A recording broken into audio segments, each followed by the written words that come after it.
ensemble le baptême. Le baptême. Nous avons constaté qu'il y avait des chrétiens qui se disent chrétiens et quand on revoit le baptême, où il en est dans sa marche chrétienne, on revoit un petit peu déjà le démarrage de sa vie. Est-ce que tu as un père spirituel? Est-ce que tu as une église? Comment on s'est occupé de toi au début? Est-ce que tu as fait la prière de repentance? Et est-ce que tu es baptisé? Et il y en a qui disent, oui, je me suis fait baptiser. Et quand on parle avec eux, on se rend compte qu'ils se sont fait baptiser, mais ils disent tout le temps le baptême catholique. Donc nous, forcément, on comprend ce qu'ils veulent dire. Et là, bien évidemment, c'est à nous d'enseigner le baptême biblique, le baptême selon ce que Jésus nous a recommandé de faire. Amen. Le baptême d'eau, ce n'est pas une présentation, c'est différent d'une présentation d'enfant. Amen. Luc chapitre 2, versets 22 à 24, la parole dit « Quand les jours de leur purification furent accomplis, selon la loi de Moïse, Joseph et Marie le portèrent à Jérusalem pour le présenter au Seigneur. » Verset 23, « Suivant ce qui est écrit dans la loi du Seigneur, tout mâle premier-né sera consacré au Seigneur, et pour offrir en sacrifice 2 tourterelles ou 2 jeunes pigeons, comme cela est prescrit dans la loi du Seigneur. » Donc nous ne baptisons pas les enfants. Selon ce que dit la parole de Dieu dans ce passage-là, il n'est pas dit que Jésus a été baptisé. On dit qu'il a été présenté. Amen. Selon ce que la loi prescrivait. Et ça, c'est très important de revoir ça. Nous présentons les enfants au Seigneur lorsqu'ils sont encore en bas âge. Donc dès qu'ils sont tout bébés, même s'ils ont 1 mois, 2 mois de vie, on peut déjà les amener au pasteur. Les pasteurs les prend avec eux, prient pour eux et les présentent au Seigneur, comme Jésus. Amen. Ce qu'a fait Joseph et Marie. Donc généralement, ce qui est mieux, c'est de présenter l'enfant avant son autonomie, donc avant qu'il marche. Parce qu'après, c'est difficile pour un pasteur de présenter l'enfant alors que l'enfant est déjà dans son autonomie. Prendre dans les bras, le présenter à Dieu, l'enfant a déjà peut-être 1 an, 1 an et demi, c'est un peu plus compliqué. Mais ça n'empêche pas que nous pouvons bénir les enfants. On prie pour les enfants, mais c'est différent d'une présentation alors quand ils sont encore bébés. Mais ça n'empêche pas qu'à ce moment-là, on les présente quand même au Seigneur, on les bénit. Donc même si vous avez des enfants qui peut-être ont 2, 3, 4 ou 5 ans, 6 ans, qui n'ont jamais été présentés, il est possible alors d'aller voir le pasteur et que le pasteur prie pour les enfants. Il faut que les enfants aient la bénédiction et aient cette prière de protection afin que le Seigneur puisse déjà les accompagner dans leurs premières années de vie, dans leur marche. Amen. Jusqu'à ce qu'ils acceptent le Seigneur. Amen. Donc, comme nous l'avons lu, Luc chapitre 2, verset 21, Jésus a été présenté. Puis, plus loin dans la parole, il a été baptisé. Amen. Mais adulte. Donc, Luc chapitre 3, verset 21, tout le peuple se faisait baptiser. Jésus fut aussi baptisé. Et pendant qu'il priait, le ciel s'ouvrit. Amen. Donc, si vous revoyez ce verset de la parole de Dieu, Luc chapitre 3, verset 21, vous verrez comment Jésus a rencontré son cousin Jean-Baptiste et que comme Jean-Baptiste baptisait, eh bien, Jésus a dit, maintenant, toi aussi, tu me baptises. Parce que moi, je dois obéir à la parole de Dieu, je dois obéir à ce que mon Père nous recommande de faire. Donc, il fallait bien que quelqu'un baptise Jésus. Il n'allait pas se baptiser tout seul, il n'allait pas s'auto-baptiser.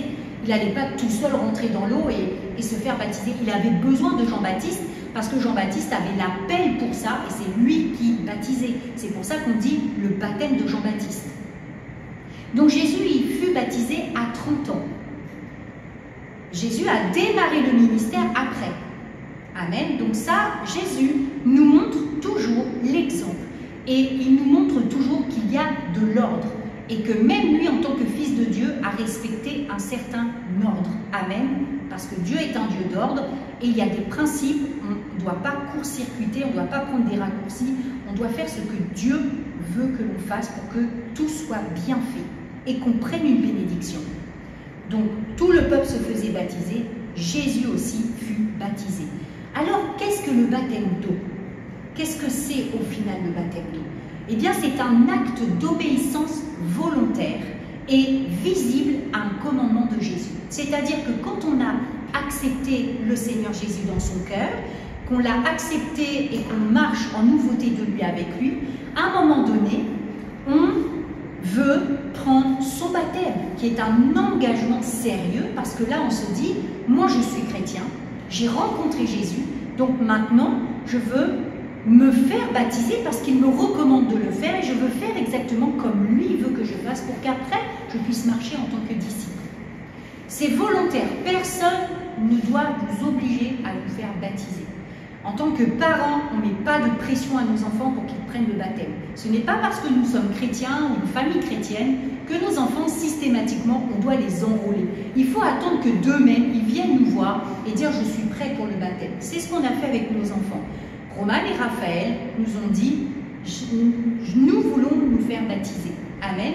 Et nous les avons accompagnés, nous avons authentifié qu'ils comprenaient bien ce que c'était et ils se sont fait baptiser. Ce n'est pas parce qu'on vit dans une famille chrétienne, que papa et maman sont chrétiens, que nous, tout de suite, on est nés de nouveau et qu'on doit faire pareil. Il faut nous laisser le temps d'acheminer. Donc même si on n'est pas baptisé à 30 ans, on peut être baptisé à 40 ans, à 60 ans, à 80 ans, ou à 15 ans, on peut être baptisé adolescent ou un jeune ado. Le principal, c'est de comprendre que c'est une obéissance volontaire. D'accord ? Le signe d'un engagement public, c'est-à-dire que pourquoi les baptêmes sont publics, c'est parce que quand vous allez prendre votre baptême, vous allez donner votre témoignage. Pourquoi j'ai dit oui à Jésus? Qu'est-ce qui s'est passé? Qui j'étais avant? Qui je suis devenu aujourd'hui? Et comment Jésus a transformé ma vie? Le témoignage que vous apportez le jour de votre baptême, avant de plonger dans les eaux du baptême, c'est un témoignage d'évangélisation. On invite la famille, on invite les amis, on veut qu'il y ait les participants qui soient là. Et pendant que nous donnons notre témoignage, nous rendons toute la gloire à Dieu, qui j'étais et qui je suis devenu et pourquoi je me fais baptiser aujourd'hui. Amen. Donc, le signe d'un engagement public à marcher avec Jésus en nouveauté de vie, en recevant une conscience purifiée. Quand on donne son témoignage, on dit ouvertement qu'on a accepté Jésus. Généralement, le pasteur fait des entretiens et une préparation en amont, avant. Donc, le pasteur, normalement, sait que la personne est prête pour le baptême ou la personne qui va baptiser. On ne baptise pas non plus trop précipitamment. Tout ça s'évalue avec des entretiens et une préparation. Amen. N'oubliez pas que nous ne sommes pas là pour faire du chiffre. Nous sommes là pour baptiser des personnes qui ont accepté Jésus, qui sont nées de nouveau. Donc c'est l'union à la mort et à la résurrection de Jésus par la mise à mort du vieil homme. On est conscient que nous sommes ressuscités avec Christ, mais que nous sommes morts aussi avec Christ avant. Parce que le vieil homme qu'on était avant, quand on est né de nouveau, on devient une nouvelle créature. Le vieil homme, il disparaît. Amen. Donc quand on prend les eaux du baptême, on aime bien à dire, ton vieil homme là, il va rester au fond de l'eau. Et quand tu vas te relever, lui, il va rester au fond. Et toi, tu te relèves, et tout nouveau, avec vraiment cette nouvelle personne que tu vas devenir. Amen. Et ça, bien évidemment, il faut qu'on en soit conscient. Se faire baptiser sans être conscient qu'on est mort avec Jésus et qu'on est ressuscité avec Jésus, ça veut dire qu'on n'est pas né de nouveau et qu'on n'a pas accepté Jésus. Amen. Ça, c'est important. Si on ne connaît pas Jésus, on ne peut pas être uni à la mort et à la résurrection avec Jésus. Il faut connaître Jésus pour être uni à la mort et à la résurrection. Et c'est la mise à part et la consécration à Dieu. Généralement, quand on prend son baptême, on est appelé après à se consacrer avec le Seigneur, déjà dans une vie intime, personnelle avec lui, mais aussi s'engager, se mettre à part de certaines choses, se mettre à part pour le service pour Dieu et la consécration. Nous sommes sauvés pour servir. Nous sommes sauvés pour nous consacrer. Amen. Donc après, il faut qu'on marche comme un disciple. Donc les 4 conditions requises pour prendre le baptême. C'est avoir l'âge de raison et toute sa raison. C'est-à-dire qu'il y a des personnes, elles peuvent être déjà dans leur âge adulte, mais n'ont pas toute la raison. Voilà, il y a quelque chose qui fait qu'ils n'ont pas toute la raison. Donc il faut être sûr, par exemple, une personne qui a des troublements, une des troubles mentaux ou voilà, un dysfonctionnement psychique, attention, il faut bien évaluer que cette personne-là ait bien compris pourquoi elle prenait son baptême. Amen, ça c'est très important. Donc il faut aussi avoir l'âge de raison, ça veut dire qu'un petit enfant, comment vous voulez qu'on baptise un petit enfant qui n'est pas assez grand et mature pour comprendre les engagements qu'il prend? Donc, généralement, les enfants, nous ne les baptisons pas avant l'âge de 9 ans. Et encore, 9 ans reste un cas particulier parce que là, l'enfant qui a 9 ans, il faut être sûr qu'il comprenne bien et qu'il a vraiment accepté Jésus. Donc, c'est possible de baptiser des enfants, mais lorsque l'enfant comprend pourquoi il le fait. Et être sûr qu'il n'y ait personne qui lui a mis la pression, ou il le fait parce que le copain l'a fait, ou parce que ça a l'air de fonctionner comme ça ici, où on doit descendre dans les eaux du baptême systématiquement parce qu'on va à l'église. Ça, c'est notre rôle en tant que pasteur, en tant que parent, de bien évaluer la marche de nos enfants pour ne pas les baptiser précipitamment. Donc ça, c'est le premier point. Amen. Le salut précède le baptême et non l'inverse. C'est pour ça qu'il faut bien évaluer si la personne est bien prête. On est sauvé, on est né de nouveau avant de prendre le baptême. L'ordre, c'est de recevoir d'abord la parole, de se convertir et d'accepter Jésus, et après être baptisé. Et malheureusement encore aujourd'hui, qu'est-ce qui se passe? Eh bien, il y a des personnes qui se vont baptiser, qui n'ont pas eu le temps d'être imprégnées de la parole et d'accepter Jésus. Et parfois, il y a des loupés. Amen. Et ça, c'est très important. Surtout, ne pas baptiser quelqu'un qui n'est pas sauvé, qui n'a pas accepté Jésus. Actes chapitre 2, verset 41. Ceux qui acceptèrent sa parole furent baptisés, et en ce jour-là, le nombre des disciples s'augmenta d'environ 3000 âmes. Ceux qui acceptèrent sa parole furent baptisés. Parce que c'est la parole qui transforme, c'est la parole qui imprègne les cœurs et les consciences, et c'est là qu'on peut, quand on découvre la parole et qu'on laisse la parole en nous, la vérité en nous, on peut dire oui à Jésus. Amen. Donc, il faut croire pour être baptisé. Marc chapitre 16, verset 16. Celui qui croira et qui sera baptisé sera sauvé, mais celui qui ne croira pas sera condamné. Amen. Donc, il y a toujours un ordre à respecter pour ne pas faire de loupés et surtout que la personne prenne bien toutes ses bénédictions et comprenne bien le processus. Amen. Donc, c'est pour ça qu'il y a toujours une préparation. À moins que vraiment la personne, elle a été touchée là, par le Seigneur lors d'un culte et on sent, voilà, qu'elle est prête, elle est sauvée, elle a été touchée, elle a accepté Jésus, mais généralement il y a un accompagnement. On fait des entretiens pastoraux et on accompagne les personnes. On jeûne pour elles, on les accompagne dans la prière. Attention, parce que nous savons qu'il y a des enjeux. C'est-à-dire une personne qui va prendre son baptême, avant elle a des combats. Avant, il y a de l'adversité. Donc, il faut que nous, on puisse les accompagner. Amen. On ne baptise pas rapidement, ça c'est sûr. C'est pour ça qu'il faut se poser avec la personne, il faut la connaître, il faut savoir où elle en est pour vraiment dire « Ok, je te prépare pour le baptême et telle date est fixée pour ton baptême. » Amen. Donc, on ne fait pas de chiffres. Malheureusement, voilà, c'est un petit peu comme ça que ça peut se passer. On n'est pas là pour faire du chiffre. On est là pour authentiquement baptiser les personnes. Amen. Alléluia. Donc, le deuxième point, c'est avoir fait l'expérience de la repentance. Ce qui authentifie la conversion et vraiment qu'une personne est née de nouveau, c'est parce que vraiment dans son cœur, elle se reconnaît pécheresse et que cette personne-là capitule devant la face de Jésus en disant « Pardon, pardon, je t'accepte, prends ma vie, rentre dans ma vie, et je te demande pardon pour la personne que j'étais, le mal que j'ai fait, mais je veux maintenant vivre avec toi, je veux t'accepter. » Amen. Donc la prière de repentance. Il faut être converti et désirer vivre en nouveauté de vie. C'est-à-dire que la personne qui se convertit, il faut qu'elle comprenne qu'après, il faut qu'elle marche en nouveauté de vie. Il y a des connexions que la personne ne pourra plus avoir. Il y a des lieux qu'elle ne pourra plus fréquenter. Amen.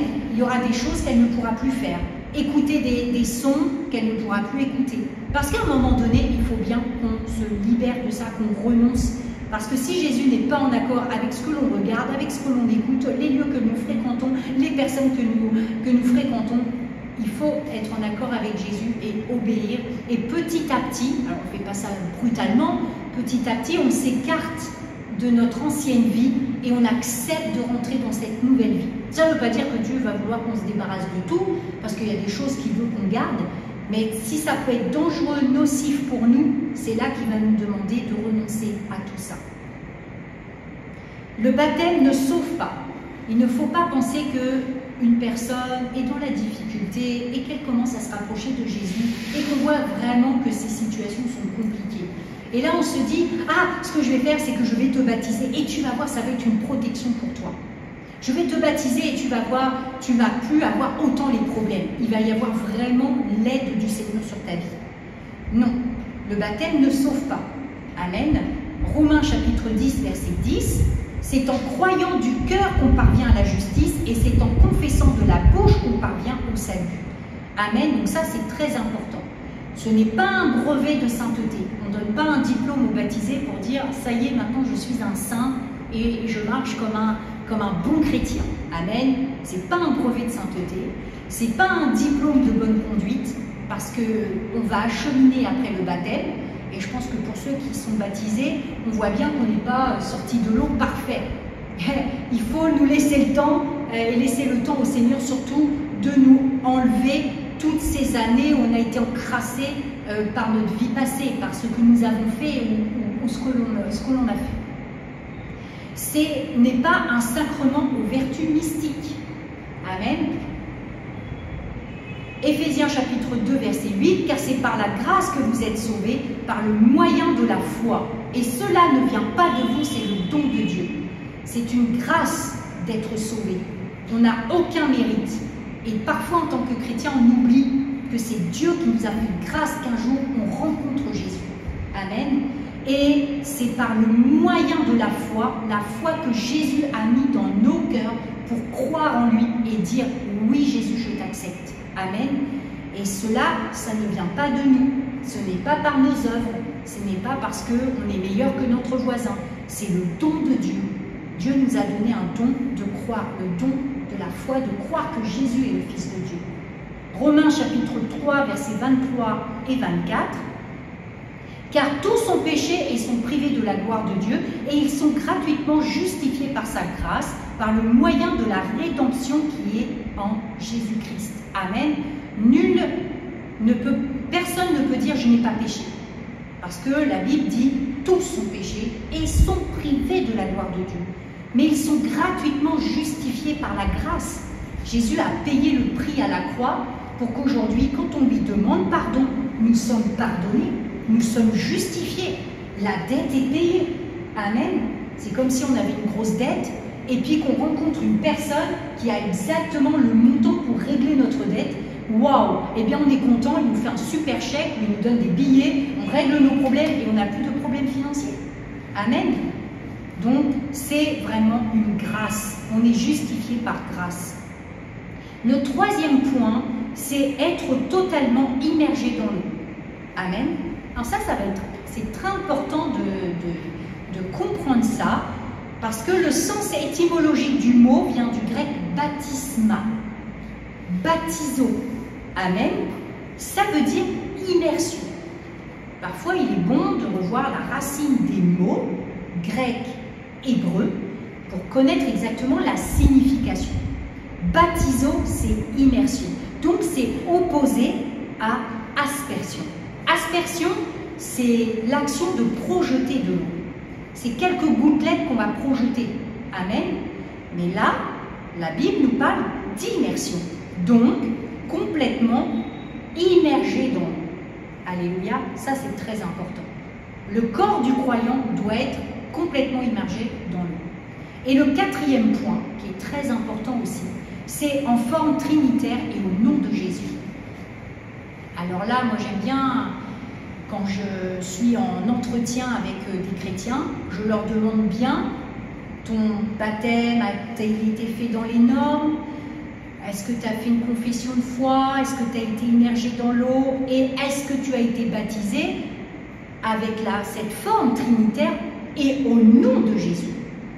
Matthieu chapitre 28, versets 19 et 20, « Allez, faites de toutes les nations des disciples et baptisant au nom du Père, du Fils, du Saint-Esprit et enseignez-leur à observer tout ce que je vous ai prescrit. » Donc une fois que la personne est dans l'eau et répond aux questions, fait comme une confession de foi, tranquillement, quand on va les plonger dans l'eau, on dit bien au nom du Père, du Fils et du Saint-Esprit. Amen.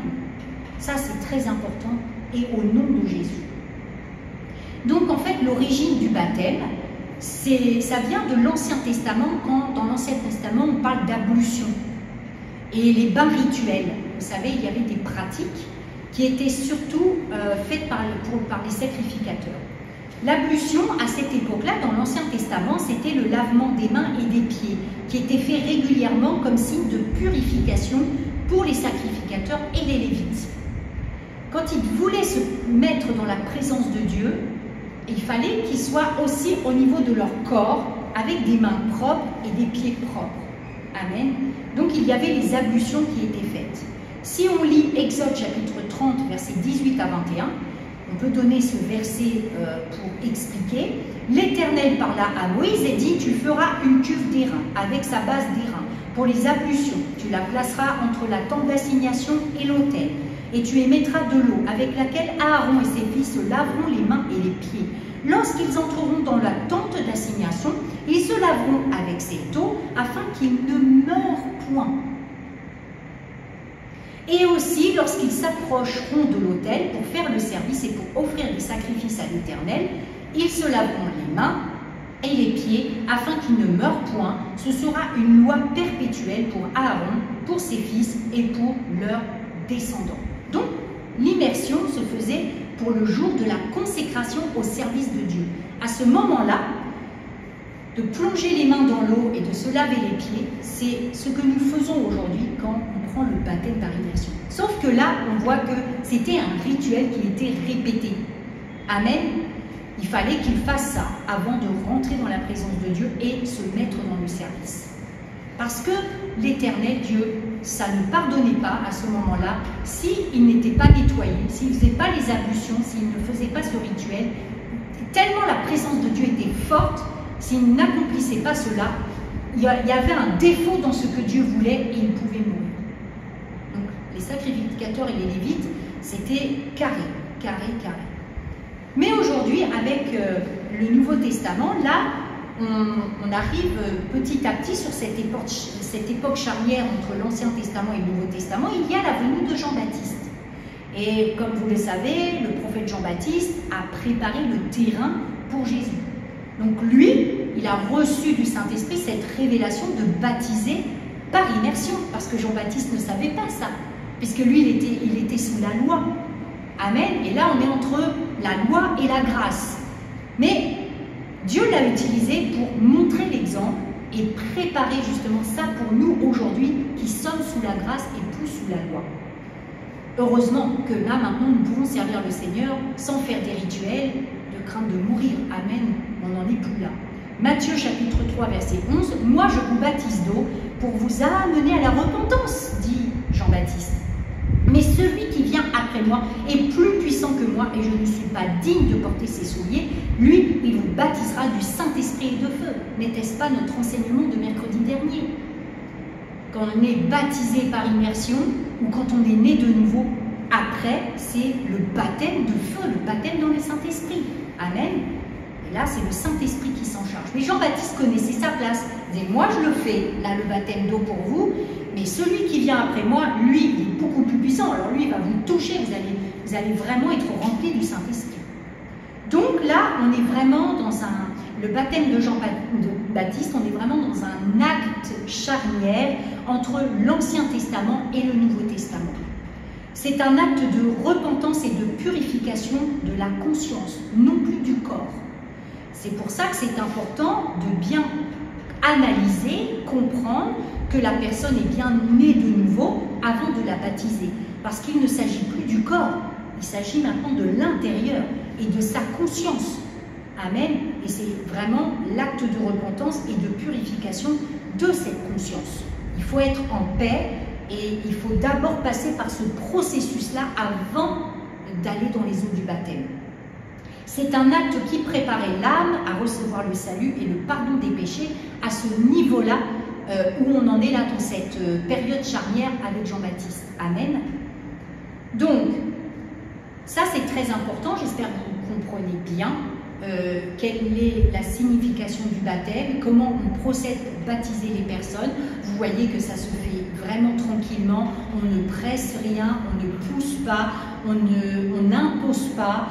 Il faut vraiment que ça soit cet acte volontaire, que la personne vraiment soit née de nouveau, que nous on les accompagne bien, parce que voilà, et nous aussi on a un rôle à jouer en tant que pasteur, mais en tant que chrétien et ami de d'autres chrétiens, on est là aussi pour les accompagner aussi dans attends, tu veux te faire baptiser, mais est-ce que tu es bien sûr d'avoir accepté Jésus? Moi je te connais, j'ai pas cette sensation, oui tu es converti, mais voilà, pour mettre en garde les personnes, de ne pas faire ça précipitamment.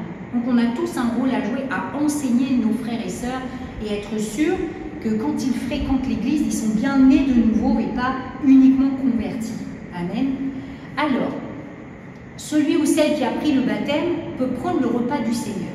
Amen. Alors ça, c'est très important parce que dès lors que la personne est née de nouveau et qu'elle est en préparation pour son baptême, si dans le lieu de culte, il y a le repas du Seigneur, on est en train de communier, bien sûr que ces personnes-là peuvent l'apprendre, puisqu'elles savent exactement ce qu'elles sont en train de faire.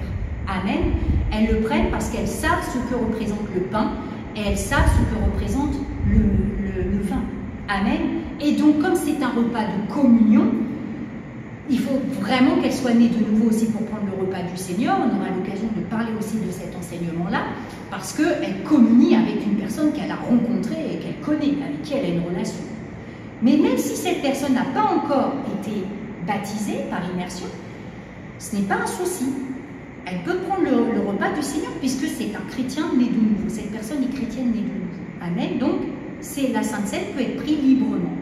Amen. Ça, c'est important de le dire. Le baptême identifie l'appartenance au corps de Christ. Je donne publiquement mon témoignage. Je me fais baptiser devant mes bien-aimés. Et cela me donne cette appartenance à Christ. J'authentifie devant témoins que maintenant, moi, j'appartiens à Jésus. Parce que j'ai fait cet acte-là pour montrer comme un mariage, une union avec Christ. Amen. Il est donné une fois et il est valable toute la vie chrétienne. Si votre baptême a été fait dans les normes, que tout va bien, c'est une fois. Et même si entre deux, vous changez de pasteur, vous n'avez plus le papa, la couverture spirituelle, le même papa, la même maman spirituelle, il a été fait. Amen. Donc, surtout, ça aussi, si vous êtes baptisé d'eau, tout a été fait dans les normes. Ne courez pas après le prochain pasteur, c'est pas grave. Voilà, vous avez été baptisé, vous êtes né de nouveau, mais avec votre père spirituel, votre mère spirituelle, vous avancez autrement. Il y a des choses autres qui vont être faites. Amen. Parce qu'on voit souvent des chrétiens qui répondent tout le temps aux mêmes appels. Mais certaines choses, une fois que c'est fait, c'est comme la prière de repentance. On ne naît de nouveau qu'une fois. S'il y a un appel pour la prière à la repentance et que vous l'avez déjà faite, ça ne sert à rien de revenir la faire. Après, ça c'est dans notre intimité avec Christ de demander pardon quand on a commis des choses. Mais ce n'est pas cette prière de repentance, c'est pareil, on l'a fait qu'une fois. Amen. Donc, il est donné une fois et est valable toute la vie chrétienne. Amen. Alors, qui peut baptiser? Ça, c'est une question. Donc, en premier, souvenez-vous que c'est les serviteurs et servantes de Dieu dans le ministère. Bon, généralement, on parle du pasteur, mais le pasteur a peut-être des collaborateurs. Et voilà, il y a un prophète à ses côtés, un apôtre à ses côtés, un évangéliste à ses côtés, un docteur de la parole. Étant donné que c'est un des 5 ministères, c'est en priorité le baptême se fait par les ministères. Amen. Bon, admettons, il n'y a pas de ministère à ce moment-là. Eh bien, on demande à des anciens ou à des diacres. Parce qu'après, il y a les anciens et après, il y a les diacres. Bien évidemment, un ancien peut baptiser s'il n'y a pas de ministère qui sont à portée de main. Mais s'il n'y a pas d'ancien, un diacre aussi peut baptiser. Et si vraiment, en cas d'urgence, et il y a une nécessité extrême vraiment de baptiser la personne, il n'y a pas de ministère, il n'y a pas d'ancien, il n'y a pas de diacre, et bien dans ces cas-là, c'est un chrétien né de nouveau qui peut vous baptiser. Et bien sûr, pas le premier venu, vraiment un chrétien né de nouveau. Donc, si vous pensez que votre baptême, tout va bien, alors tout va bien. Amen. Et j'espère que cet enseignement a pu vous apporter un éclairage